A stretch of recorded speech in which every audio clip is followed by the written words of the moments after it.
नमस्कार, news foundation देख रहे हैं आप। आपके साथ मैं हूं ऋचा शर्मा। बिहार में होने वाले चुनावी दंगल के लिए सभी पार्टियां इस सियासी रेस के लिए अपने घोड़े उतारने की शुरुआत कर चुकी हैं, लेकिन एनडीए में अब तक सीट शेयरिंग का मसला सॉल्व नहीं हो पाया है। एनडीए में चिराग भभकते जा रहे हैं, यहाँ तक कि चिराग पासवान खुद डिसाइड नहीं कर पा रहे कि उनकी आगे की रणनीति क्या होगी। चिराग किधर जाएंगे? एनडीए में बने रहेंगे तो किस तरीके से आगे की रणनीति होगी, या फिर बीजेपी ने उन्हें मना लिया है? ये तमाम ऐसे सवाल हैं जो 3 दिन तक बिहार की सियासत के इर्द गिर्द मंडरा रहे हैं, लेकिन स्थिति और जवाब जस के तस बने हुए हैं। कोई भी जवाब कभी भी सामने नहीं आ रहा। हालात ऐसी बन गई है कि खुद केंद्रीय नेतृत्व को भी चिराग को समझाना पड़ रहा है। जेपी नड्डा से चिराग पासवान की बात हो गई, अमित शाह भी इस मसले में पड़ गए, लेकिन उसके बाद भी चिराग को कोई भी मना नहीं पाया।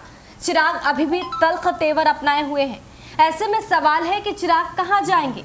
क्या चिराग एनडीए के साथ अपनी सियासी लड़ाई को आगे भी कायम रखेंगे, या फिर चिराग पासवान अकेले ही चुनावी मैदान में उतरेंगे, और अगर उतरते हैं तो वो कितने कामयाब हो पाएंगे?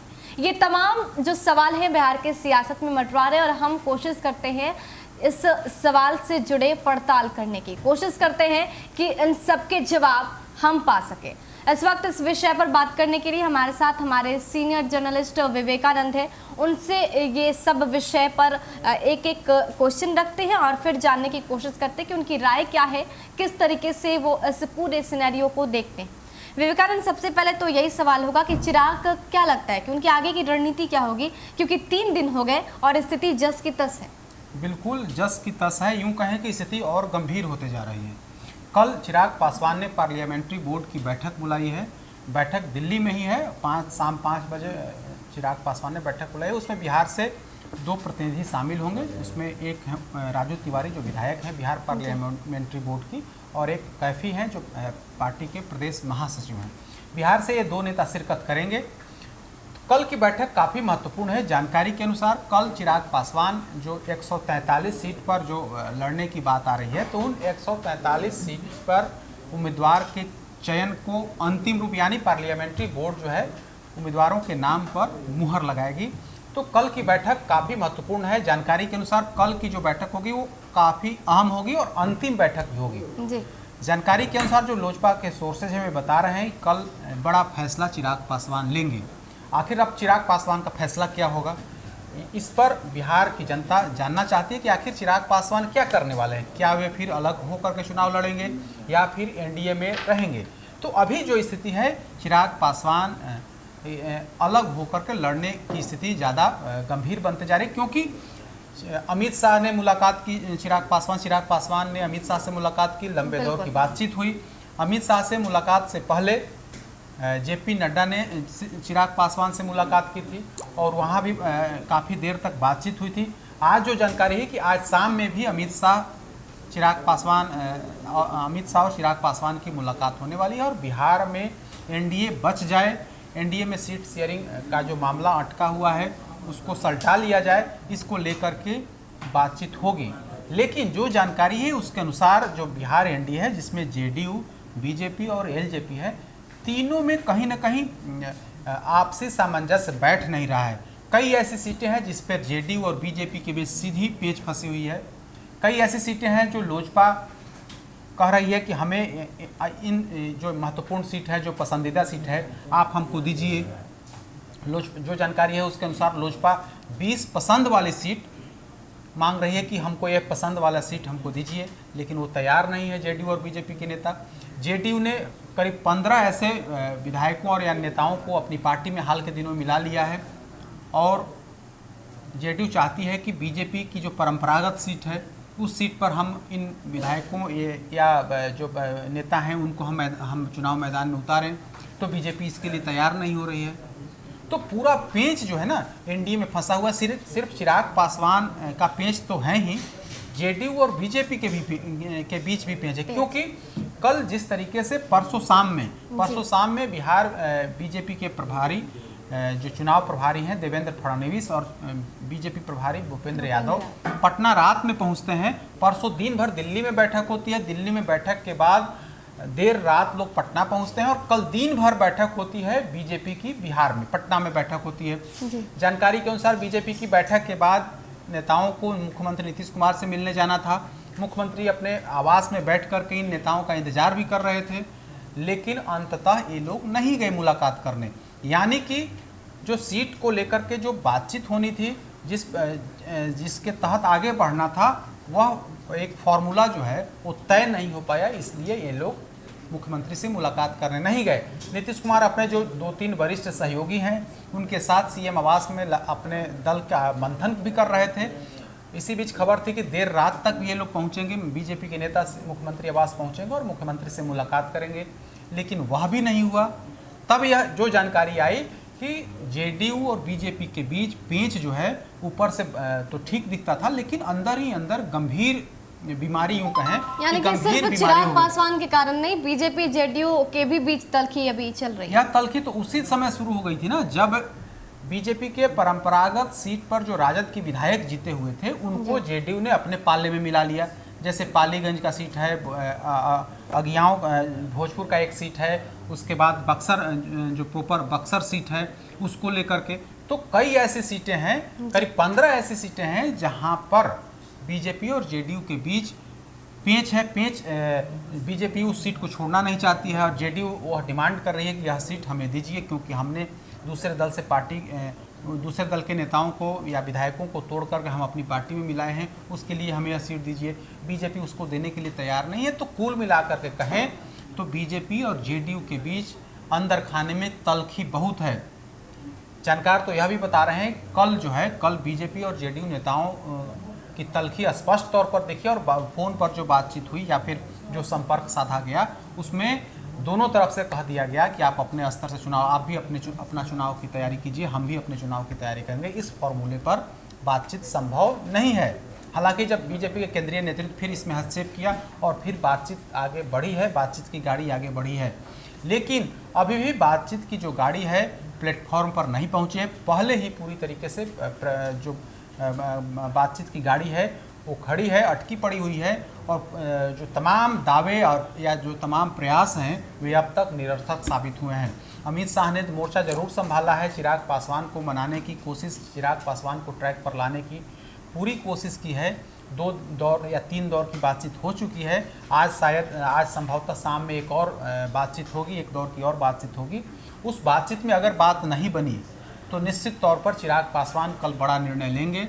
143 सीटों पर चुनाव लड़ने का वे ऐलान कल कर सकते हैं, क्योंकि कल पार्लियामेंट्री बोर्ड की बैठक उन्होंने बुला ली है और 143 सीटों पर उम्मीदवार के नाम पर अंतिम मुहर जो है पार्लियामेंट्री बोर्ड ही लगाती है, तो अंतिम मुहर लग जाएगी। तो ऐसी स्थिति में अगर चिराग पासवान 143 सीट पर चुनाव लड़ते हैं तो निश्चित तौर पर वो जेडीयू के खिलाफ उम्मीदवार देंगे। अगर जेडीयू और बीजेपी में भी गठबंधन होता है तो सीधे तौर पर जेडीयू उम्मीदवार के खिलाफ अपना उम्मीदवार देंगे। ऐसी स्थिति में एनडीए के लिए बेहतर तो नहीं माना जा सकता है, क्योंकि 3 मजबूत दल थे, उसमें से एक दल जो सबसे बड़े दल जेडीयू के प्रत्याशी के खिलाफ में उम्मीदवार देंगे, तो ऐसी स्थिति में जेडीयू के लिए नुकसानदायक साबित हो सकता है, क्योंकि चिराग पासवान और जेडीयू के बीच में तल्खी इतनी बढ़ी हुई है कि वो तल्खी कम होने का नाम नहीं ले रही है। विवेकानंद, एक और सवाल है मेरा, क्योंकि चिराग पासवान कहीं ना कहीं बीजेपी उन्हें मनाने की कोशिश में जुटी हुई है और कहीं ना कहीं वो मान भी रहे हैं, लेकिन बस अब जो मामला है कि पसंदीदा सीटें चाहिए जो बीजेपी नहीं देना चाहती। लेकिन इसी बीच नीतीश कुमार की तरफ से जेडीयू ने तो पहले ही किनारा कर लिया है और ये कह दिया है कि चिराग पासवान गठबंधन का हिस्सा नहीं है। उसके बाद चिराग पासवान एक सवाल कर रहे हैं कि आखिर हम वोट की अपील करेंगे तो किसके लिए करेंगे? बीजेपी के लिए अगर करना चाहते हैं तो बीजेपी ये कह रही है कि मुख्यमंत्री के कैंडिडेट नीतीश कुमार ही होंगे। तो क्या चिराग पासवान खुद फंस रहे हैं? एनडीए में एक पेच जो है वो हमेशा के लिए बरकरार है। देखिए, एनडीए में पेच तो है। अगर पसंदीदा सीट की अगर हम सबसे पहले बात कर लें तो पसंदीदा सीट मांग रहे हैं चिराग पासवान बीजेपी से। जब बीजेपी को ही पसंदीदा सीट नहीं मिल रही है जेडीयू की तरफ से, तो वो चिराग पासवान को पसंदीदा सीट कहाँ से देंगे?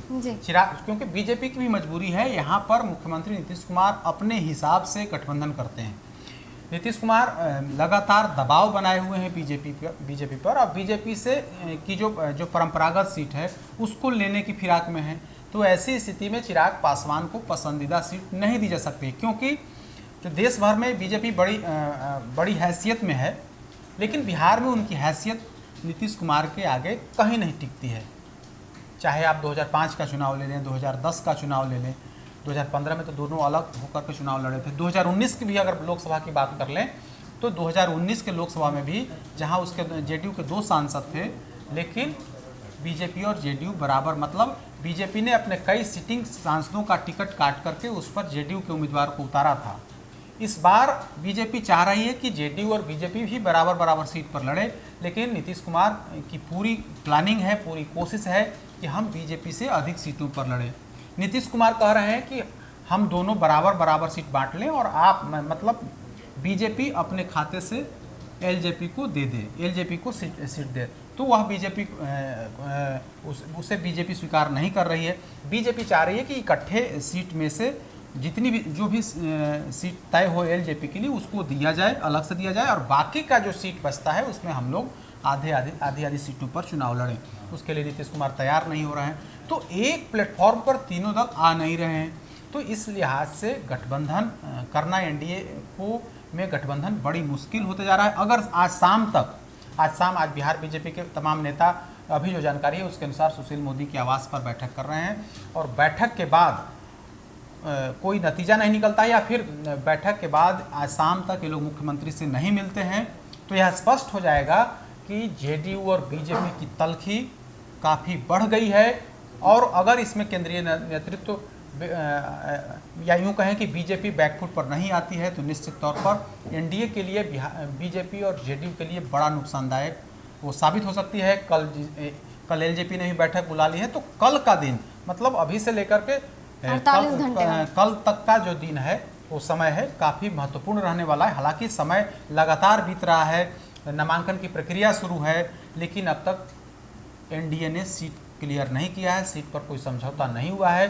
जानकारी है उसके अनुसार जेडीयू और बीजेपी के बीच भी तल्खी बढ़ी हुई है। एलजेपी से तल्खी तो पहले ही से थी जेडीयू की। तो कुल मिलाकर कहें तो तीनों ध्रुव अलग अलग रास्ते पर चल चुके हैं, इस वजह से इतनी परेशानी हो रही है। बिल्कुल, तो अब सवाल है कि आखिर ये जो तीनों ध्रुव हैं वो कब एक जगह आकर केंद्रित होंगे, क्योंकि किसी भी गाड़ी को ठेल के कब तक आगे बढ़ाया जाएगा, कब तक जेडीयू बीजेपी अपने आप को सही कर पाएगी और एक सीट को लेकर, पर्टिकुलर सीट को लेकर तालमेल जो है वो बिठा पाएगी। क्योंकि अगर जेडीयू और बीजेपी तालमेल नहीं बिठा पाती है तो चिराग पासवान को मनाएगा कौन? तो ये सवाल इतना ज़्यादा है बिहार की सियासत में, और खासकर बात करें एनडीए में, कि जवाब तक नहीं मिल पा रहे। क्योंकि पहले चिराग पासवान को लेकर तल्खी दिख रही थी और ऐसा कहा जा रहा था कि चिराग ने सारे खेल को बिगाड़ कर रख दिया है, लेकिन इसी बीच अब ये खबर कि बीजेपी और जेडीयू की भी बन नहीं रही है। बीजेपी और जेडीयू में भी तल्खी बढ़ती जा रही है, कुछ पर्टिकुलर सीट को लेकर यहाँ पर दूरियां बन रही हैं। तो अब सवाल है कि किस तरीके से इस बार सीट शेयरिंग का जो फॉर्मूला है वो जल्द से जल्द डन किया जाएगा, क्योंकि समय बहुत कम है, 48 घंटे का वक्त, और वो भी काफ़ी महत्वपूर्ण। क्योंकि ये 48 घंटे में अगर कुछ भी डन नहीं हुआ तो ऐसे में इसका नुकसान सिर्फ जेडीयू को नहीं, सिर्फ बीजेपी की नहीं, सिर्फ जितन राम मांझी को नहीं और सिर्फ चिराग को नहीं, बल्कि पूरा का पूरा एनडीए को भुगतना पड़ेगा। देखना दिलचस्प होगा कि चिराग की रणनीति क्या होती है, किस तरीके से CM Nitish Kumar master stroke खेलते हैं और किस तरीके से शाह के नेतृत्व में बीजेपी चिराग को मना लेती है। फिलहाल के लिए इतना ही। बने रहे हमारे साथ और देखते रहे न्यूज़ फॉर नेशन। नमस्कार।